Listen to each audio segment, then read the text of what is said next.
பிரியமானவரே, அமெரிக்காவை சேர்ந்த டேவிட் ஹைராம் லீ மற்றும் அவர் மனைவி அட்டா லீ பல ஆண்டுகளுக்கு முன்பு இந்தியாவில் மிஷனரிகளாக தேவ ஊழியத்தை செய்தார்கள். அவர்கள் தங்கள் 6 பிள்ளைகளையும் டார்ஜிலிங்கில் உள்ள மவுண்ட் எர்மன் ஸ்கூல் கேம்பஸில் தங்கி படிக்க சேர்த்தார்கள். அந்த ஸ்கூல் இமாலயன் ஃபுட் ஹில்ஸ் மீது கட்டப்பட்டு இருந்தது. ஒரு பயங்கரமான இரவில் பருவமழை பலமாக பெய்தது. ஸ்கூல் வளாகம் கட்டப்பட்டு இருந்த மலை பகுதி மழை வெள்ளத்தில் அடித்து செல்லப்பட்டது.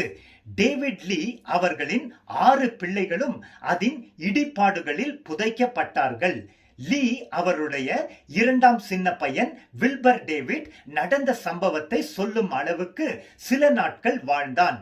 மழை கடுமையாக பெய்ய ஆரம்பித்த போது மூத்த மகள் விடா டேவிட் தன்னை சுற்றி இருந்த மற்ற பிள்ளைகளை அழைத்து அவர்களிடம் சொன்னாள், நீங்கள் பயப்பட வேண்டாம், நாம் எல்லோரும் இயேசுவின் கைகளில் இருக்கிறோம்.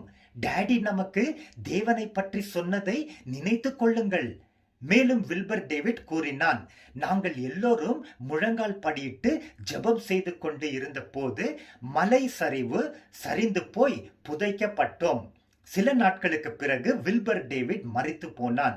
பெற்றவர்களுக்கு அந்த சோகம் அர்த்தமற்றதாக தோன்றியதால் அவர்களின் இதயங்கள் முற்றிலும் உடைந்து விட்டன. ஆனால் அவர்களின் துக்கம் தணிந்த பிறகு நம் சிறிய குடும்பம் போய்விட்டது. எனவே புறக்கணிக்கப்பட்ட பிள்ளைகளின் ஒரு பெரிய குடும்பத்தை நாம் தொடங்க வேண்டும் என்று அவர்கள் கூறினார்கள்.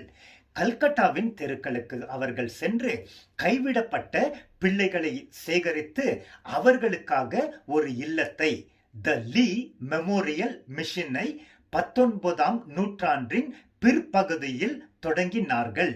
30 ஆண்டுகளுக்கும் மேலாக அவர்கள் ஆண்டுதோறும் 300 பிள்ளைகளை பராமரித்து வந்தார்கள். கடைசியில் அவர்கள் மலை அடிவாரத்தில் மரித்த தங்கள் 6 பிள்ளைகளுக்கு ஒரு நினைவு சின்னத்தை எழுப்பினார்கள். அவர்கள் வைத்த கல்வெட்டின் மீது பின்வரும் 1 கொரிந்தியர் 15:57 உள்ள வசனம் பொறிக்கப்பட்டுள்ளது.